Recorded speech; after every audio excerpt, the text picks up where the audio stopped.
Entre pasarelas que brillan más que las estrellas y portadas que pueden decidir destinos, dos imperios de la moda se miran con recelo y hambre de poder. Una tradición parisina, resquebrajada por deudas que amenazan siglos de oficio. Al otro lado, un gigante milanés de consumo veloz que busca prestigio sin perder su rapidez. La fusión parece la única salida cuando las familias, encadenadas por viejas rencillas, ceden ante la presión del mercado. En las mesas de diseño, la tela susurra promesas y el silencio pesa más que el acero de una costura. Surge una alianza que promete cambiarlo todo si aceptan pagar un precio que aún no se sabe cuál es. ¿Qué precio exigirán las sombras de este pacto? La mañana en París amanecía con el murmullo de máquinas de coser viejas que parecían respirar en cada sala de Maison Étoile. El taller principal estaba vestido con una quietud solemne, como si cada aguja, cada rollo de organza, cada calendario de conferencias guardara un secreto heredado de generaciones. Sobre una mesa de nogal pulido descansaba el patrón maestro de haute costura, un documento que parecía más una partitura que una guía de costura, con márgenes finos, líneas precisas y una promesa de perfección que había sostenido a la casa durante décadas. Era la mitad tangible de un legado que ya estaba al borde de la precariedad. Isabella Laurent de Moncler, 28 años, avanzada en la curva de la juventud y la presión, entró con la suavidad de quien conoce cada rinconcito de su mundo y aún así encuentra allí nuevos desafíos. Su pelo castaño se recogía en un peinado que combinaba disciplina y elegancia. Sus ojos, de un color miel intenso, parecían calcular el mundo con la precisión de una cartografía. Vestía un conjunto que, a simple vista, parecía un susurro de antaño. Una falda de seda que caía en un pliegue limpio, una blusa de gasa que dejaba entrever la línea de la clavícula, perlas discretas y guantes de cuero claro que daban la sensación de una armadura sutil para la batalla que ella sabía que se avecinaba. Su voz, cuando habló, fue controlada, sin aspavientos, como si cada palabra fuera una puntada cuidadosamente colocada para evitar deshilacharse ante el ruido del mundo.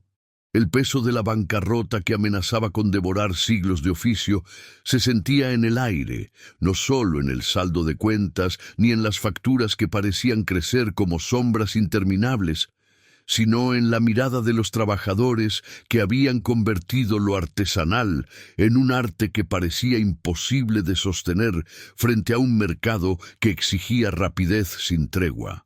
Isabella sabía que la tradición no era una colección de telas, era una forma de hacer que el pasado respirara en el presente, una promesa que la sociedad de París esperaba que no traicionara. A cada patrón que miraba, a cada botón que examinaba, la casa parecía hablarle, recordándole que el hilo entre la gloria de ayer y la incertidumbre de mañana era fino como una aguja de costura en un paño oscuro. En Milán, a más de una hora de vuelo, Marco Bianchi, 30 años, observaba el paisaje urbano desde la ventana de su despacho en Grupo Vértice, un palacio de vidrio que parecía compendiar la velocidad del mundo moderno. Su cabello negro, perfectamente peinado hacia atrás, brillaba con un destello de ambición, la barba de candado que cuidaba como si fuera una firma personal en una cartera de negocios.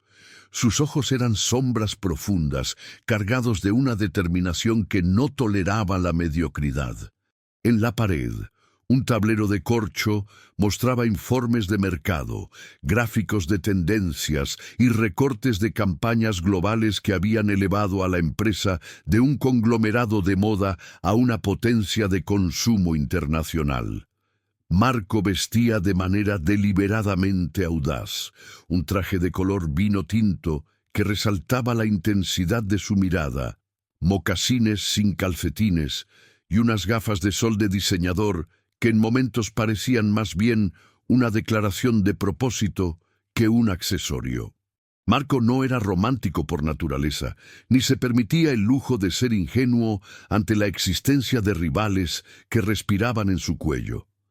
Su disciplina era una suerte de artesano del mercado. Veía la moda como un lenguaje, no como una emoción. Su objetivo era ampliar la influencia de Grupo Vértice sin perder el pulso de la eficiencia. A diferencia de Isabela, que hablaba en la lengua de la seda y la costura, él hablaba en la lengua de las ventas, de la expansión, del time to market y de la capacidad para leer el pulso del consumidor, esa especie de caridad fría que sostiene a las corporaciones y a las casas de moda en un vaivén constante entre deseo y necesidad. Entre París y Milán se extendía una frontera que no era meramente geográfica, sino simbólica. La tradición frente a la velocidad, la artesanía frente a la producción en masa, la casa que había dado forma a décadas de estilo frente a un monstruo de crecimiento que parecía devorar todo a su paso. Y sin embargo, en esa tensión parecía existir una posibilidad de sinergia. La primera señal de ello llegó en forma de una palabra que resonó como un foso hendido entre dos ríos: fusión. Pero no era una fusión cualquiera, era una fusión nacida de la necesidad, del límite entre la supervivencia y la novedad, un contrato que podría juntar dos mundos que a primera vista parecían imposibles de reconciliar. La atmósfera de las reuniones y las sesiones de fittings tenía una cadencia sorprendente. En el Showroom Global Solstice, un espacio que compartía la energía de París y Milán, donde las vitrinas eran espejos que devolvían la imagen de dos culturas distintas en una misma vitrina, Isabela y Marco comenzaron a verse a través de un lente diferente. Las sesiones de fittings no eran meramente pruebas de vestuario, eran laboratorios de identidad. Cada tela, cada corte, cada guarnición de un diseño tenía que resonar con una estrategia que abarcaba desde la alta costura más delicada hasta el dinamismo de una línea de producción en masa. La primera sesión de fittings reveló la complementariedad entre tradición y modernidad. Isabela, con su precisión exquisita, guiaría la disciplina de la costura. Marco, con su mirada mercadológica, impulsaría la aceleración de la producción sin perder la esencia de la marca. Isabela observaba la escena con una atención que rozaba la obsesión. Sostuvo, con las manos elevadas, la tela que su tutora de taller sostenía como si fuera una confesión entre el pasado y el futuro. Sus dedos temblaron apenas cuando el patrón maestro se dobló para mostrar cómo cada curva de la sastrería debía acoger la forma de una figura que no era solo una prenda, sino un símbolo social. Había aprendido a escuchar la tela, como si el tejido mismo fuera capaz de susurrar una historia de resistencia y elegancia que necesitaba ser contada sin traicionar a la tradición. Había, sin embargo, un idioma nuevo a su alrededor, el de los renders, el de las líneas de montaje y el de las cifras que iban a definir, para bien o para mal, el futuro de su casa. Marco, por su parte, no dejó que su apetito por la ambición se disolviera en la belleza de las formas. Miraba el muestrario de telas con un ojo que no solo veía lujo, sino función. Su intervención no era una crítica estéril, era un diseño de estrategia. Pedía ajustes que en otro escenario habrían parecido detalles, pero en ese eran respuestas a una pregunta mayor: ¿cómo transformar la herencia en una marca que supere la prueba del tiempo sin perder la velocidad que su grupo exige? Su voz, cuando se dirigía al equipo, tenía la precisión de un maestro que sabía que una decisión incorrecta a ese nivel costaría millones y décadas de reputación.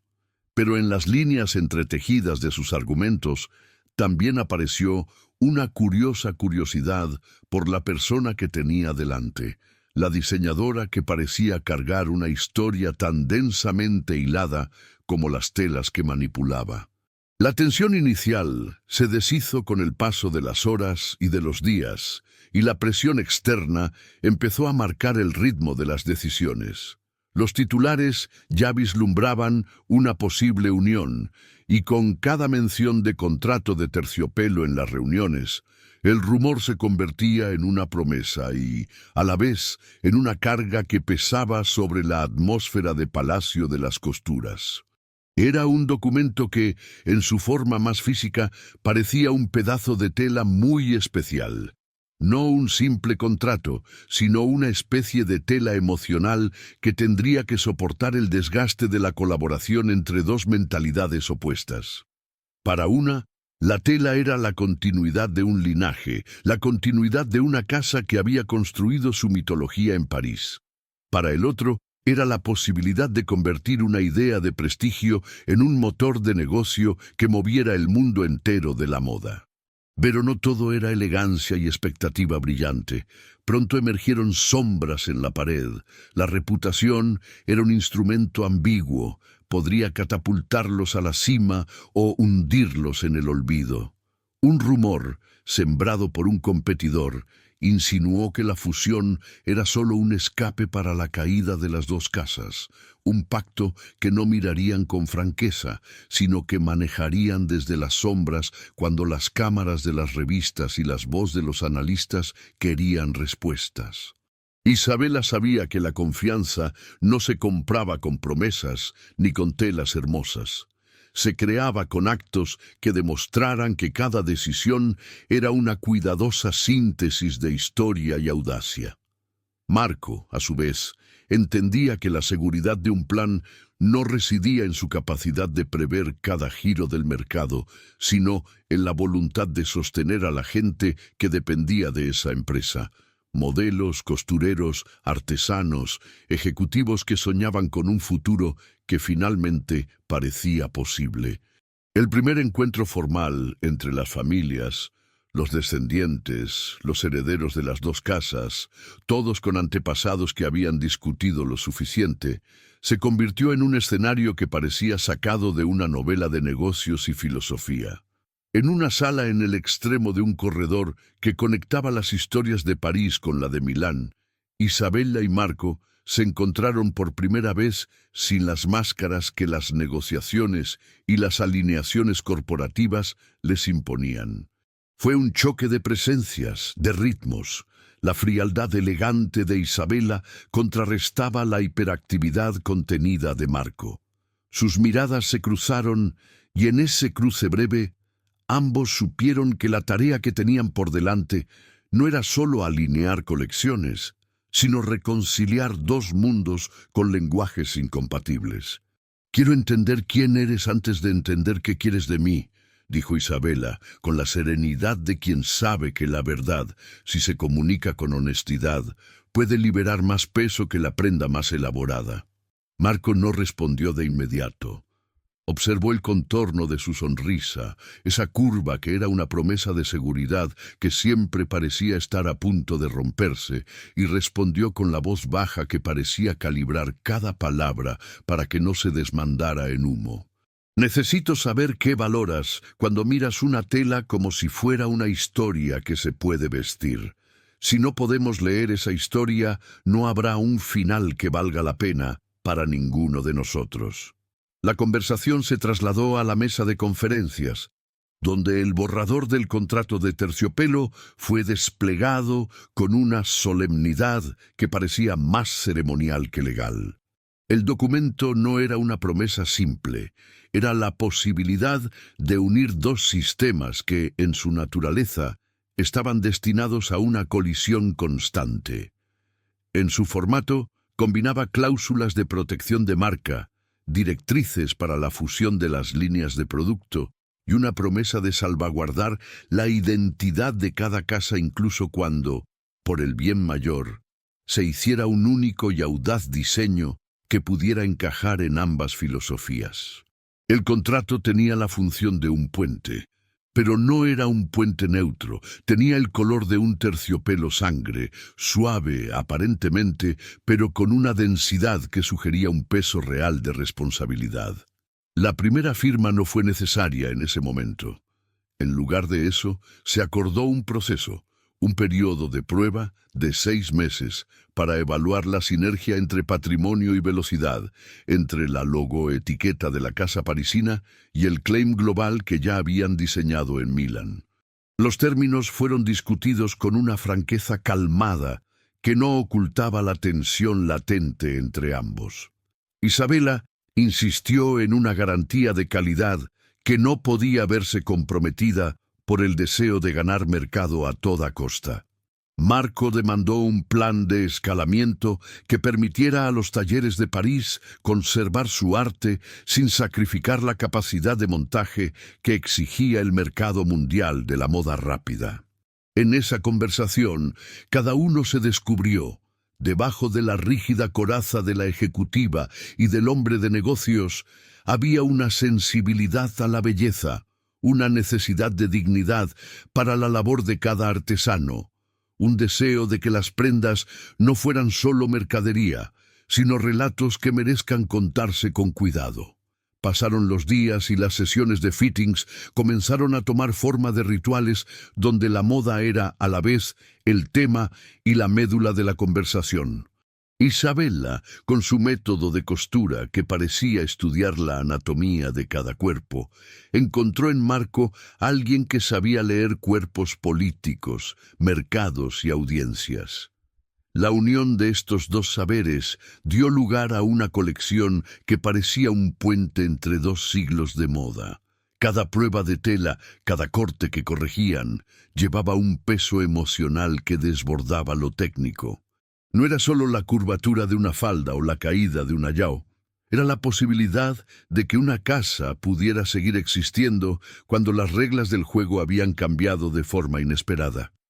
En esas pruebas, surgieron momentos de tensión que no era posible ocultar, porque todo estaba contenido en la mirada de Isabela y en la sonrisa de Marco, cuando reconocían que estaban construyendo algo que tal vez cambiaría la forma de entender el lujo y la masividad a la vez.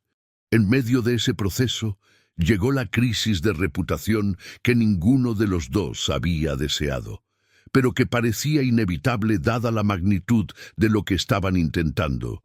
Un titular, luego otro, señalaban desconfianza, rumores de maniobras financieras, insinuaciones de que la alianza era solo una estratagema para salvar las empresas sin salvar, en realidad, a los trabajadores y a las comunidades que dependían de ellas. Las redes respiraron con una mezcla de asombro y escepticismo. El ruido era un recordatorio de que para mantener a flote la economía de las casas, tendrían que demostrar eficacia también ante el escrutinio público, que no perdonaba errores, pero sí premiaba la transparencia y la consistencia de propósito. Isabela, que siempre había visto las cosas desde la lente de la costura y de la identidad de marca, encontró en ese momento una forma de liderar que no dependía de la belleza de las telas solamente, sino de la honestidad con la que se presentaran ante el mundo.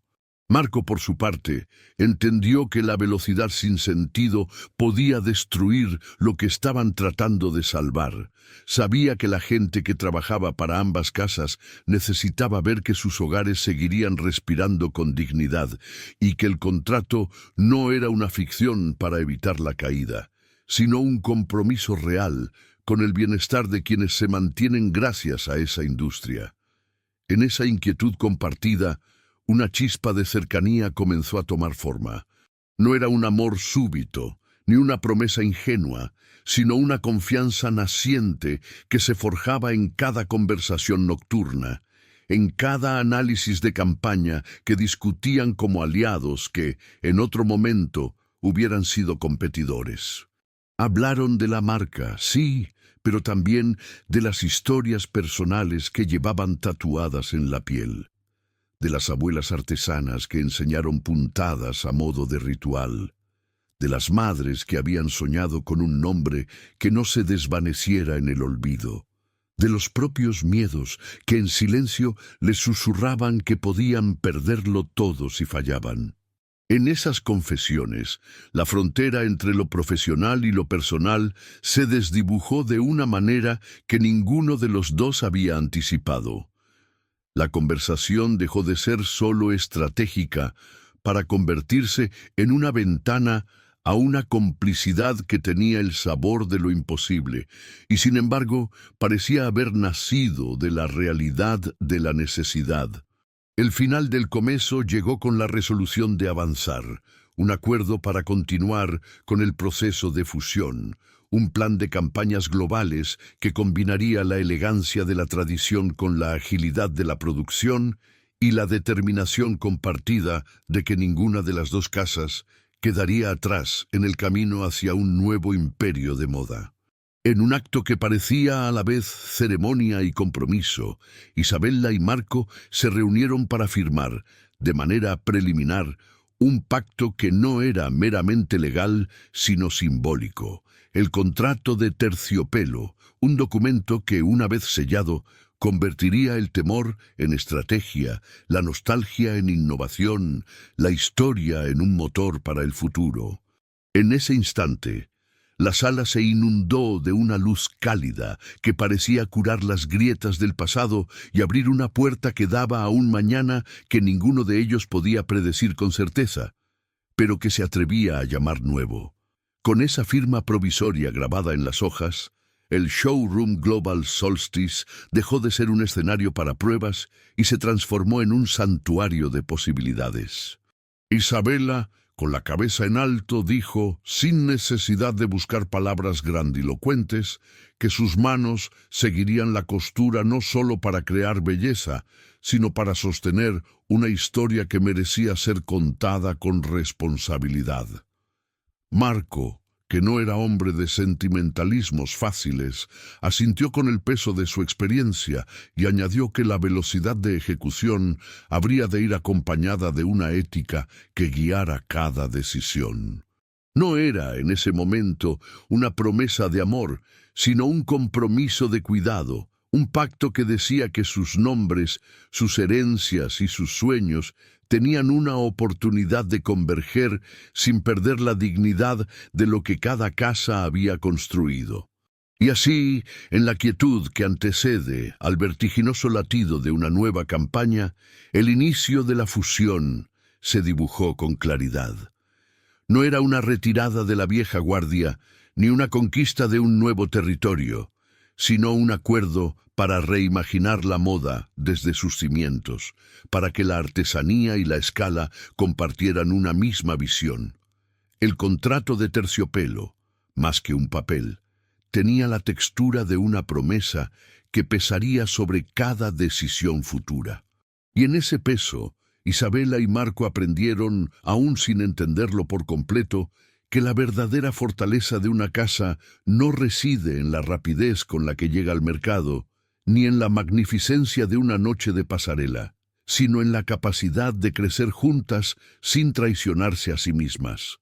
En ese instante, el mundo de París y el mundo de Milán estaban más cerca que nunca, unidos por una tela que parecía haber conocido la vida de ambas culturas y, sin embargo, estaba dispuesta a tejer, con manos humanas, un nuevo destino común. La sala de reuniones del Showroom Global Solstice estaba impregnada de una calma tensa que parecía capaz de romperse con una sola palabra mal pronunciada. El contrato de terciopelo, que había sido presentado como un puente, ahora ocupaba la mesa como un objeto filtrado por sombras, una promesa visible, un peso invisible. Isabella caminó entre las sillas de diseño, descalza, dejando que el silencio hablara antes de cada palabra. Marco estaba al otro extremo, con la mirada clavada en el recorte de una tela expuesta en una vitrina que parecía observarlo con desdén. Se habían acercado al momento en que el acuerdo debía debatirse, no en una firma ritual, sino en una estrategia que pudiera sostener a ambas casas sin que una devorara a la otra. La primera gran tensión emergió en una sesión nocturna, cuando Valentina entró con la seguridad suave de quien ya sabe que el terreno se ha vuelto irregular. Valentina no era solo la directora de la casa francesa, sino la brújula que mantenía a la firma en un curso de tradición con capacidad de resistencia. La conversación saltó de los números a las fisuras emocionales, y allí, entre Dossier y Telar, surgió una pregunta que nadie se atrevía a pronunciar en voz alta. ¿Cuánto de la historia se perdería si se empujaba hacia una fusión que parecía necesaria para la supervivencia, pero difícil de justificar ante una clientela que recuerda cada desgaste como una lección?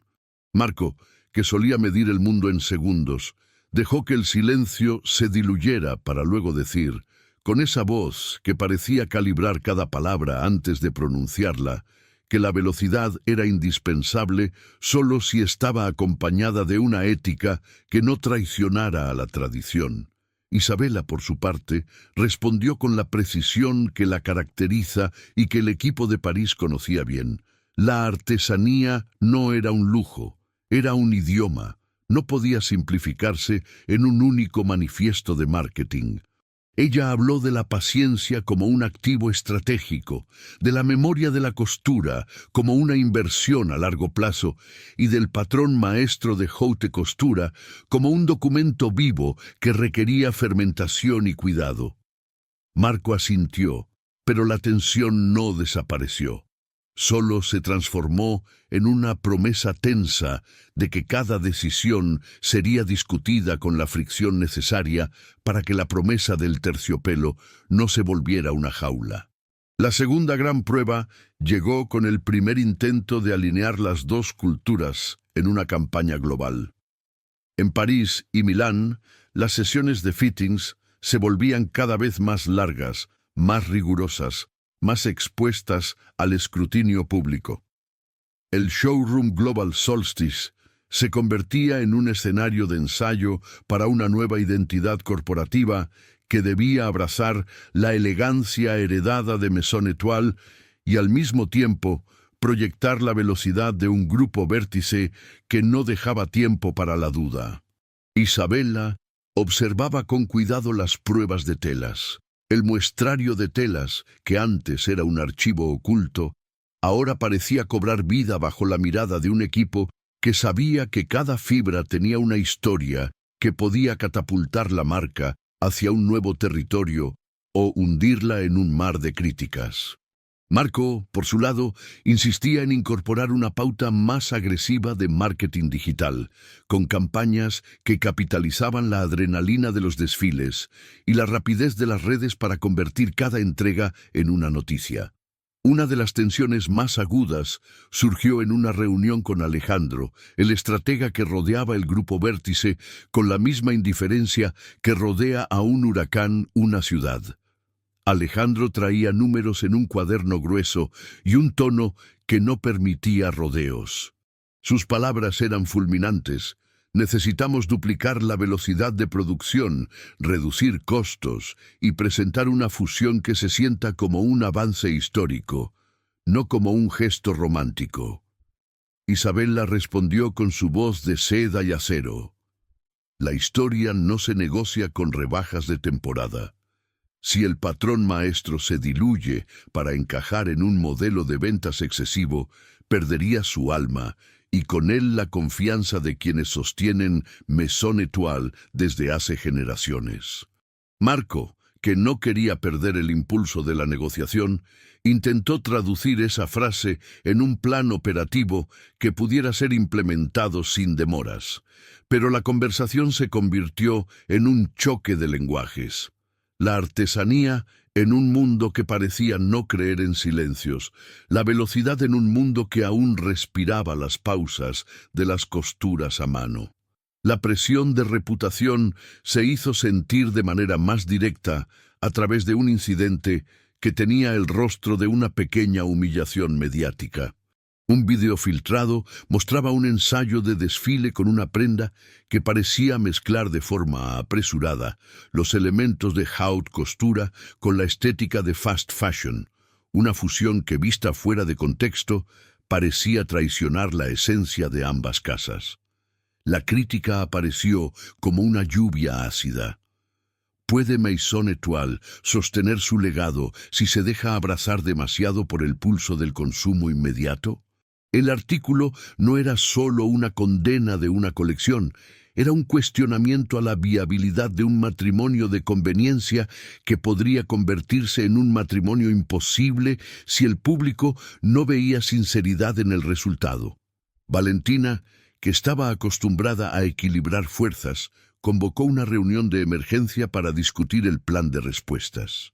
Ella insistió en que el primer paso no era justificar el error, sino entender su raíz. ¿Fue una decisión tomada en un consejo que dejó de escuchar a la artesanía o fue un descuido operativo que dejó pasar señales de alarma? Alejandro, sin perder la compostura, presentó un informe de mercado y tendencias que mostraba que la audiencia global estaba buscando historias de autenticidad. No era suficiente preocuparse por la velocidad de entrega. Era necesario demostrar que la fusión no era una sustitución de rituales, sino su expansión. Isabella tomó notas con la paciencia de quien sabe que cada letra en el patrón maestro tiene el potencial de cambiar el curso de la costura futura. Marco, mirando a sus equipos, hizo una declaración que sonó a desafío y a promesa a la vez. Si el terreno se resquebraja, reconstruyamos desde la base, con una campaña que no se limite a vender un producto, sino a vender un relato convincente de que heritage y innovación no son enemigos, sino aliados que vigilan juntos el futuro. En medio de este torbellino, las relaciones entre Isabella y Marco comenzaron a transformarse de una cooperación formal en una conversación constante fuera de las reuniones. No era ya solo una alianza para salvar las dos casas, era un intercambio de ideas y poco a poco de vulnerabilidades que nadie había anticipado. En una noche de fittings, a la luz cálida de la sala de costura, el silencio entre ellos dejó de ser una cortina de protocolo para convertirse en un espacio de confianza. Isabella, con una de esas miradas que podían atravesar una tela doble y ver la intención oculta, confesó que lo que más le aterraba era perder la identidad de Maison Étoile. Esa textura que parecía haber sido enlazada a cada puntada de su juventud y a cada recuerdo de sus abuelos que habían hecho posible que la casa sobreviviera a décadas de cambios. Marco, que a veces parecía un torbellino de pragmatismo, habló entonces con una honestidad que rara vez mostraba en público.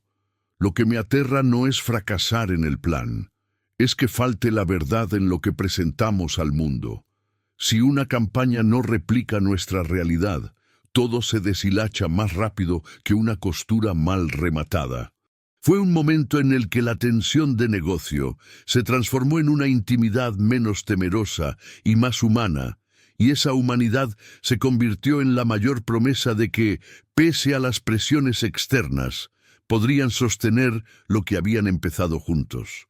La tercera gran prueba vino en la forma de un saboteo sutil, pero devastador para la confianza.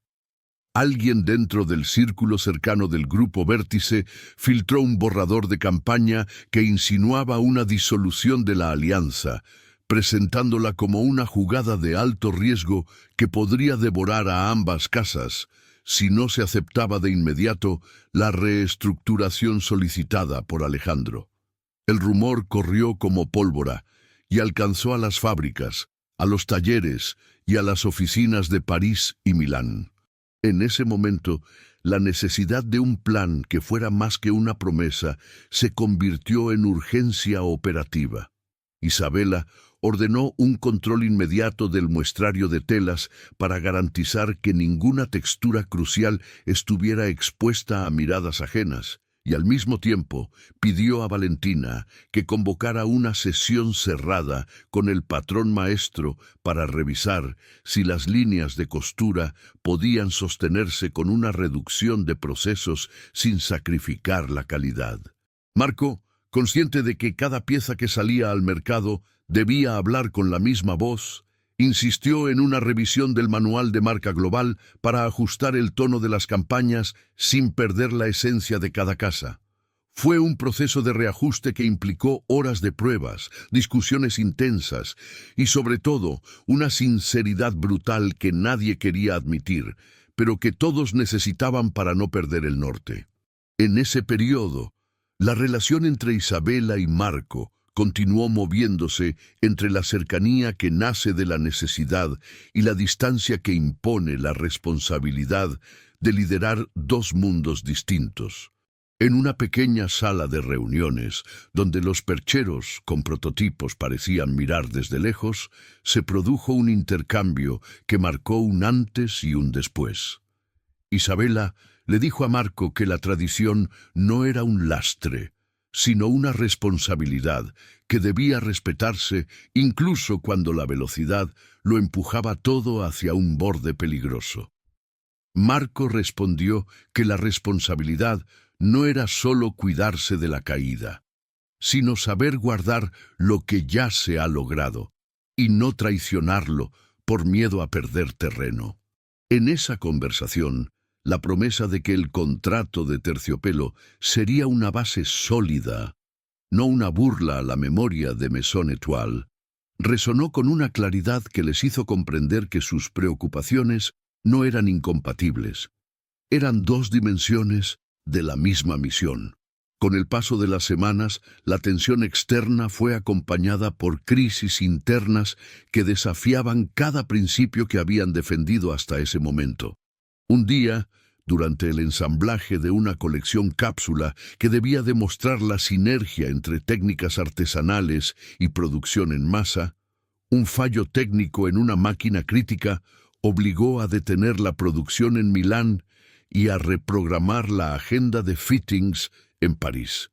En lugar de ver el imprevisto como un obstáculo, Isabela y Marco lo vieron como una oportunidad de demostrar la resiliencia de su proyecto.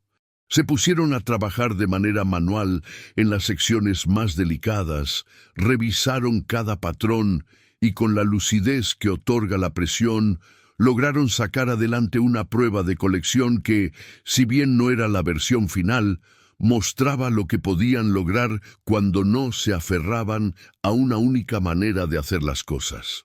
Esa experiencia fortaleció la confianza entre ellos y abrió una nueva puerta para que las discusiones de negocio abrieran paso a una intimidad basada en la admiración mutua por la tenacidad del otro. En medio de estas batallas, la mirada del mundo parecía centrarse cada vez más en la figura de Isabela y en la de Marco. Los medios comenzaron a notar una especie de complicidad que trascendía la mera cooperación profesional. Dos líderes que no cedían ante la tentación de ceder el control, que preferían construir un camino común aun cuando eso significara renunciar a atajos fáciles. La campaña que estaban gestando en secreto, que sería la primera gran prueba de la fusión de las dos casas, empezó a tomar forma en la ciudad de París y en el distrito industrial de Milán. Los fittings fueron diseñados para mostrar la convivencia entre la herencia de Maison Étoile y la audacia de Grupo Vértice, con un foco especial en la interpretación de los patrones y la libertad de la marca para explorar nuevos territorios sin abandonar el alma de cada casa. Cada prenda diseñada parecía un testimonio de que tradición e innovación podían ser aliados sostenibles, no mutuamente excluyentes. Pero, como cualquier historia que quiere sostenerse ante la mirada crítica de un mercado hambriento, el camino no estaba libre de sombras. Con el avance de estas batallas, la escena personal, que había sido contenida, empezó a encontrar su propio ritmo.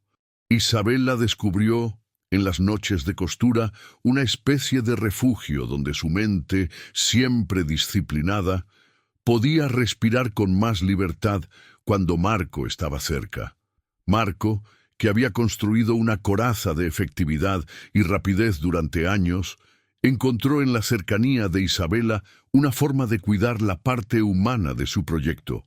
Una voz que le recordaba que las personas eran tan importantes como los números. En esa intimidad creciente, cada conversación parecía convertir la presión en una especie de música, el crujir de las costuras, el murmullo de las máquinas, el susurro de una conversación a media voz que revelaba más de lo que las palabras podían expresar. Aunque la fusión seguía siendo un plan a largo plazo, ya no era solo una operación corporativa. Era una historia compartida que, sin saber dónde llevaría, prometía enseñar algo esencial sobre el poder de la unión sin destrucción de la identidad. Al acercarse el momento de un primer lanzamiento conjunto, las dos casas se encontraron ante una última prueba: la necesidad de presentar, ante un comité de accionistas y varios socios estratégicos, una visión que pudiese sostenerse en el tiempo sin sacrificar la memoria de cada casa. El equipo de París preparó una presentación basada en el patrón maestro, destacando la artesanía que definía Maison Étoile. El equipo de Milán construyó una narrativa centrada en la rapidez, la eficiencia y el alcance global que ofrecía Grupo Vértice. Pero el verdadero corazón de la presentación era el relato de Isabela y Marco, una historia de cómo, frente a la adversidad, dos mundos que habían cargado con generaciones de historia habían decidido caminar juntos hacia adelante, con la convicción de que la fusión no era una derrota del pasado, sino una celebración de lo que podían lograr cuando se elegía escuchar al otro, aprender de la diferencia y sostenerse mutuamente sin perder la propia dignidad. Al final de este tramo, no había una resolución completa, no había una señal inequívoca de triunfo. El contrato de terciopelo seguía pendiendo de una cuerda tensa, una promesa que necesitaba aún de muchos votos, de muchas pruebas y de una confianza más profunda que cualquier sello podría garantizar. Pero lo que sí estaba claro era que el núcleo de la historia había cambiado.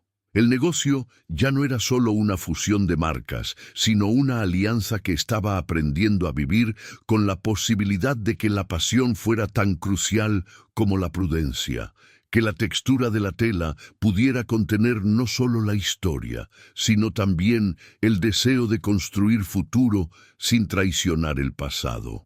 Y en medio de esa conciencia, Isabela y Marco descubrieron que el verdadero poder no residía en la velocidad de la ejecución ni en la conquista de mercados, sino en la capacidad de sostenerse el uno al otro, incluso cuando el mundo miraba con ojo crítico. Porque en esa balanza delicada entre tradición e innovación, la textura más resistente era la confianza que se había convertido en su mayor patrimonio compartido. La sala de juntas se había convertido en un teatro de vidrio y seda, donde cada gesto parecía un resultado de una coreografía silenciosa. El showroom Global Solstice estaba a media tarde inundado por la luz que entraba por las paredes de cristal, proyectando destellos que parecían dibujar en el aire los contornos de una promesa. Sobre la tarima improvisada de la sala de fittings, las pantallas mostraban el mosaico de piezas que en los últimos meses habían dejado de ser meras prendas para convertirse en símbolos de una alianza que nadie creía posible hace apenas un año. Izquierda, la colección de Maison Étoile. Derecha, la línea de Grupo Vértice. En el centro, Isabela y Marco, juntos y por primera vez, sin la coraza de la competencia que los había condicionado desde siempre. Isabela entró con la compostura que la había protegido durante años, pero esta vez su mirada llevaba una llama contenida, como si cada costura de su paciencia hubiera encontrado por fin su hilo maestro. Su vestido de seda, claro y sobrio, no buscaba llamar la atención. Lo que tenía era una seguridad que provenía de haber delineado un camino compartido, sin traicionar a quienes habían sido sus maestros, ni a las manos que habían tejido su fortuna. Marco llegó detrás, con esa velocidad contenida que había hecho de su empresa un motor de crecimiento. Un blazer teñido en un tono oscuro que parecía absorber la sala, pero sus ojos traían una curiosidad nueva, la de haber descubierto que la velocidad sin propósito puede devastar y que la ambición solo tiene sentido cuando está alineada con la memoria. Las luces se atenuaron apenas unos segundos y el murmullo dejó de ser un murmullo para convertirse en una respiración contenida de una sala llena de accionistas, asesores y ejecutivos. Valentina Rojas Calderón, con su calma de líder que no necesitaba elevar la voz para hacerse escuchar, se acomodó en la silla central. Su presencia parecía sostener cada conversación previa como una estantería que no se cae. Alejandro Caballero Marín, a su lado, irradió esa mezcla de pragmatismo y carisma que le había permitido convertir cada crisis en una oportunidad tangible. Ellos, de alguna manera, eran el pulmón de este pacto, el puente entre el pasado de las dos casas y el horizonte que pretendían trazar. La primera voz que rompió el silencio no fue la de Isabela ni la de Marco, sino la de un equipo de contabilidad que presentó, por última vez, un informe que ya había visto la luz de la crítica en tantas oficinas de París y Milán. Números que podían asustar o seducir, según la interpretación. Pero en ese instante, cuando las cifras bailaron en la pantalla, apareció en la sala un silencio diferente, una pausa que parecía invitar a escuchar algo más que datos. La promesa que los escritores de la historia estaban a punto de sellar en tinta de terciopelo. Isabela habló, y su voz no sonó agresiva ni desafiante, sino madura, con la cadencia de quien ha entendido que la memoria no es un peso, sino una brújula. Dijo que la Maison Étoile no era una colección de talleres antiguos, sino un archivo viviente de técnicas que habían puesto la belleza al servicio de la paciencia. Que la disciplina que la caracterizaba no era un corsé, sino un alicate fino que conservaba la forma sin romper la esencia. Explicó que la artesanía no era un lujo del siglo pasado, sino la columna que sostenía la identidad de cada prenda, de cada borde, de cada remate invisible que el ojo ama, pero que la mano entiende. La diseñadora habló de los patrones, de las proporciones, de la memoria de las estructuras que habían sido su guía desde niña, cuando su madre le enseñó que cada hilo tiene una historia y que la tela responde al respeto que se le tiene. Marco respondió sin variar la esencia de su voz, pero con una convicción que parecía haber encontrado un nuevo tono. Dijo que el fast fashion no era la enemiga de la calidad, sino su campo de prueba. Probar ideas a gran escala, entender el pulso de la demanda, adaptar la velocidad sin perder el alma de las prendas. Habló de la necesidad de ampliar el alcance sin diluir la promesa de la exclusividad, de convertir en una experiencia de compra lo que antes era una experiencia de admiración desde la distancia.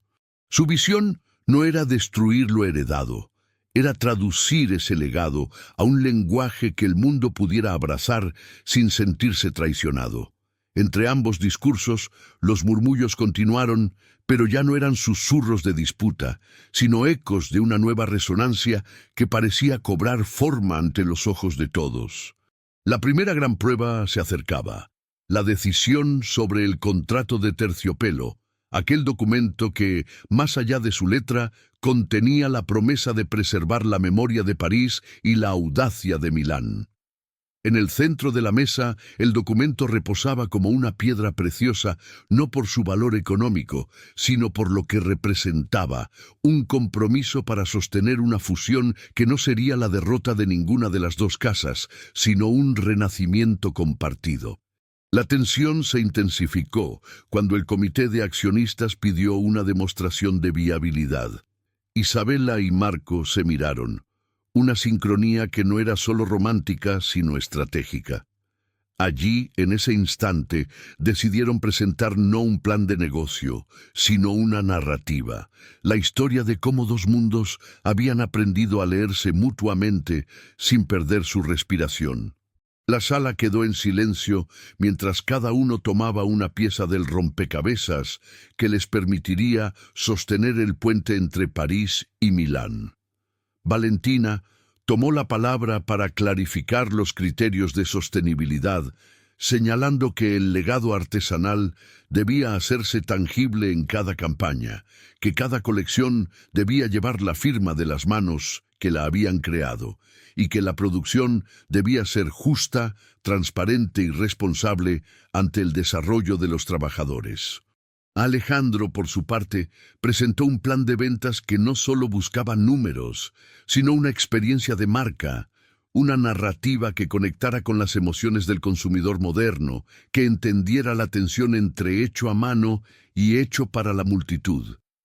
En ese momento el ambiente cambió. Un asomo de duda atravesó la sala, una sombra que parecía querer recordarle a Isabella y a Marco que no todo podía resolverse con palabras bonitas y con la elegancia de un desfile. Un pequeño peso de desconfianza cayó sobre la mesa, un silencio que gritaba que, fuera de la sala, las noticias ya estaban escritas con tinta de miedo y rumor. Pero fue entonces cuando la verdadera prueba emergió, no como una amenaza, sino como una revelación. Un testimonio, un video privado que circulaba en círculos restringidos y que exhibía una conversación entre un asesor de la familia rival y un espectador clave del consejo, sugiriendo que la fusión podría ser una fachada para una maniobra de control absoluto, una estrategia para doblegar a las dos casas sin que nadie, fuera de la sala, entendiera el verdadero costo humano. La sala contuvo la respiración. Isabella, con una serenidad que parecía virar hacia la emoción contenida, descubrió una verdad. No era la primera vez que las sombras del poder intentaban oscurecer la belleza del progreso cuando ésta se ve amenazada por intereses que se alimentan del miedo. Miró a Marco, y lejos de buscar una respuesta en la mirada de él, dejó que la suya hablara por sí misma. Comparte la memoria de cada una de las telas que recorren sus dedos. Comparte el dolor y la alegría que han marcado cada paso de una trayectoria que no admite pérdida de dignidad. Marco, por su parte, respondió con un gesto que decía más que 1000 palabras. Se inclinó, colocó una mano sobre la mesa, recordó el patrón maestro de haute costura que habían visto en los archivos, y dijo en voz baja pero clara que el verdadero triunfo no consistía en engañar al mercado ni en manipular la opinión pública, sino en demostrar que la fusión era capaz de sostener vida propia sin sacrificar a nadie. La intervención de Valentina y Alejandro dejó claro que no era solo una cuestión de sentimientos, era una cuestión de responsabilidad corporativa. Ellos exigieron una demostración de que la fusión tendría un futuro concreto y verificable, un plan de producción que respetara la artesanía, un plan de marketing que protegiera la memoria de Maison Étoile, sin convertir cada colección en una etiqueta de moda desechable. Un plan de gobernanza que asegurara que la influencia de Grupo Vértice no se impusiera por encima de la identidad de cada casa, sino que la potenciara. Se pactó entonces que cada campaña global llevaría una señal de origen explícita, una constelación de mensajes que recordara al público que la colección había sido concebida por dos mundos que habían decidido caminar juntos, sin traicionarse a sí mismos y sin permitir que la presión de los inversores borrara la historia que los había hecho únicos. El clímax se acercó cuando la sala, que había oscilado entre la esperanza y la sospecha, se convirtió en un coro de acuerdos. Isabella y Marco, por fin, cruzaron miradas que ya no discutían, sino que sellaban. Ella tomó la mano de él con delicadeza, un gesto que no buscaba romantizar el poder, sino afirmarlo.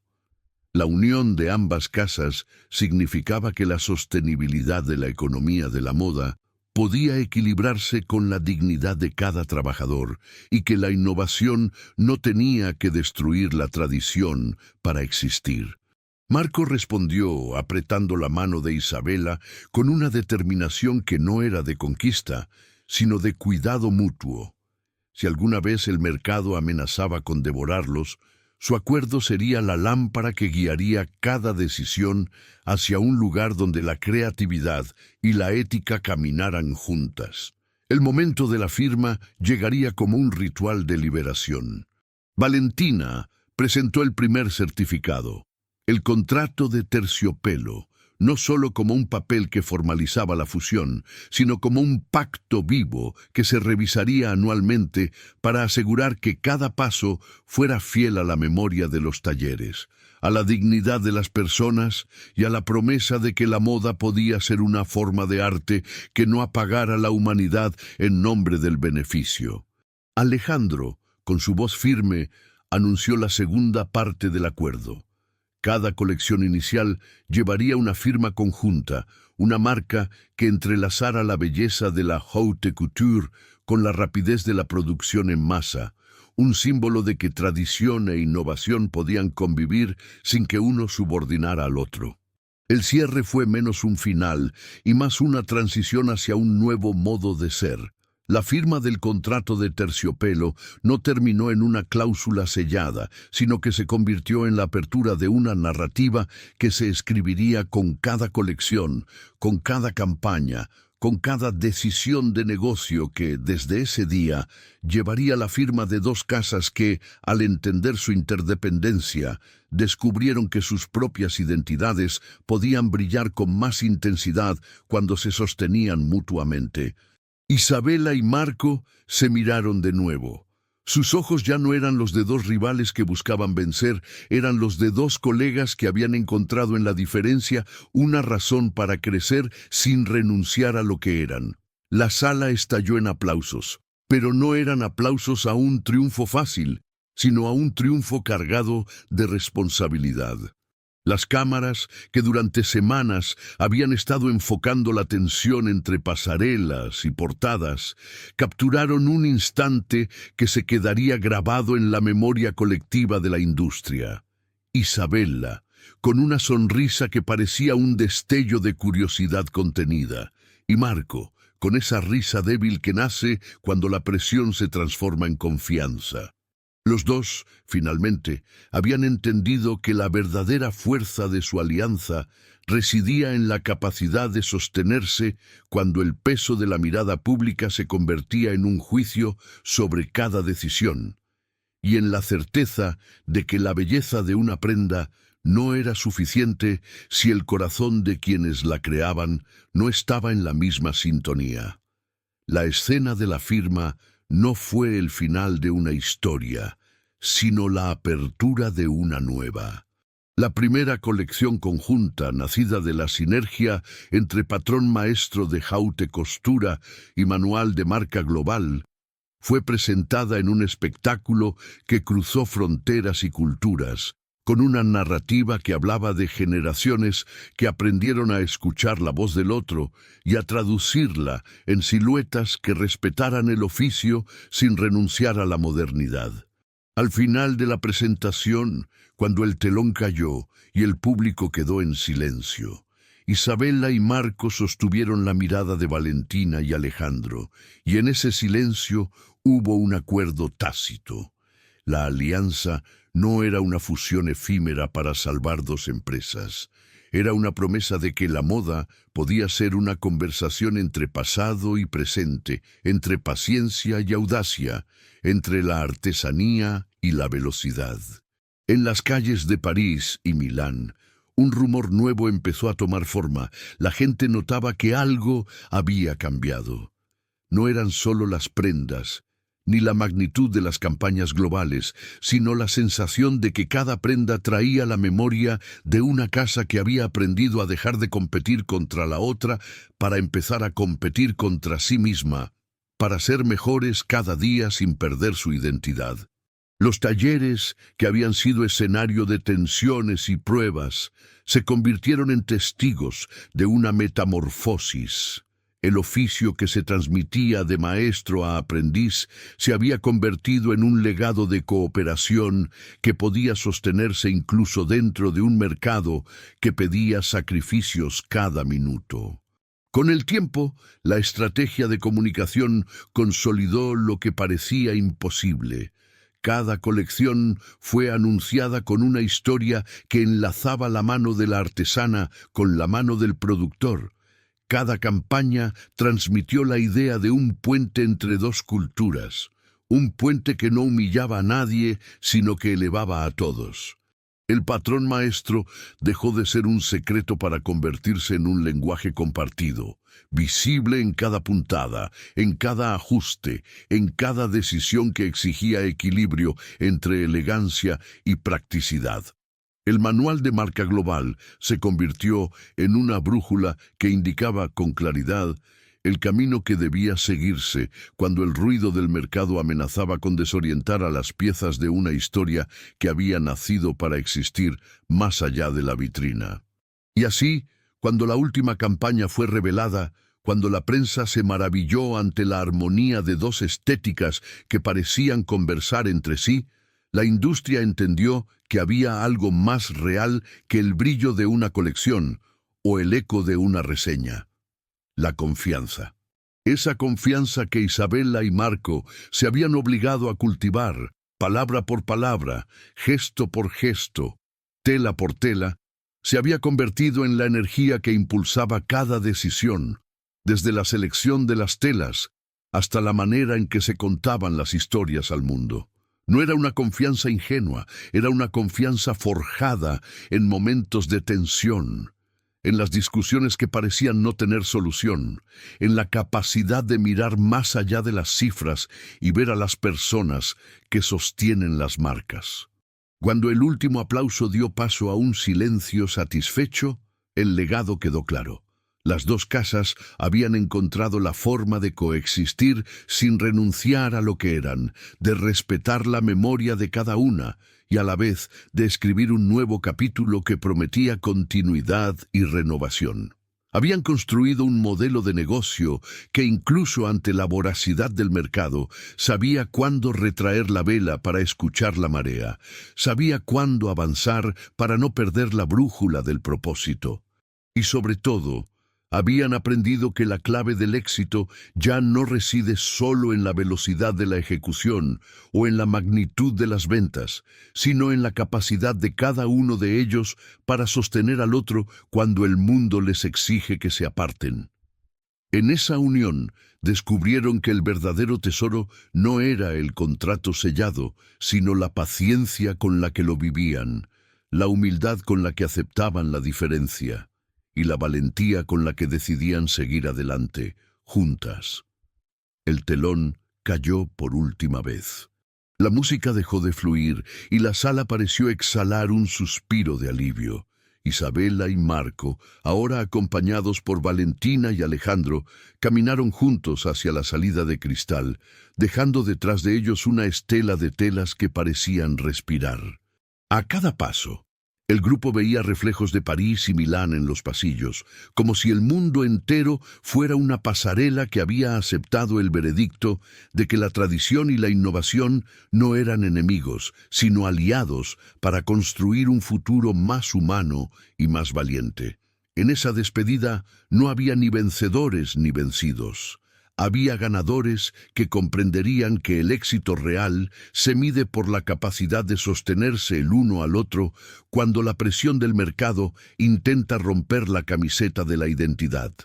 Y si alguien preguntara qué había cambiado, la respuesta sería sencilla y definitiva. El contrato de terciopelo había dejado de ser un papel para convertirse en una promesa viva, una promesa que, a partir de ese día, guiaría cada puntada, cada decisión y cada idea que naciera en las dos casas.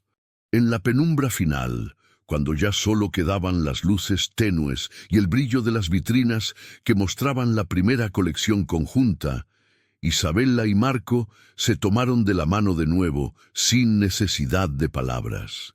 Sus miradas decían que habían aprendido algo más importante que la fórmula de una campaña exitosa: Habían descubierto que la moda podía ser un acto de justicia estética cuando se promueve con respeto, que el lujo no es lujo si no llega acompañado de dignidad para quienes lo crean y para quienes lo consumen. Y en ese silencio resonó, como una promesa que no necesitaba verificación exterior, la certeza de que el nuevo imperio que había nacido de la alianza no era solo una fusión de empresas, sino una revolución pequeña pero poderosa en la forma de entender el poder, la creatividad y el futuro.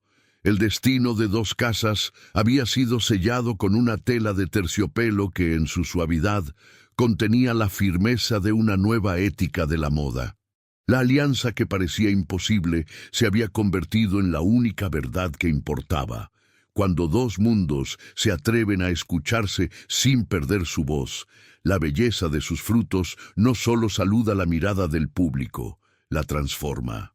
Y así, con el corazón ligero y la mirada encendida, Isabella y Marco caminaron hacia adelante, no solos, sino acompañados de las historias que les dieron la vida, de las manos que les enseñaron el oficio y de las voces que, desde París y Milán, les recordaron que la moda puede ser, si se quiere, un pacto de ternura y de coraje. Porque aquel contrato de terciopelo no era un final rígido, era una promesa que seguiría vistiendo generaciones, uniendo memorias con sueños, sin que nadie tuviera que renunciar a su esencia para que otro pudiera respirar.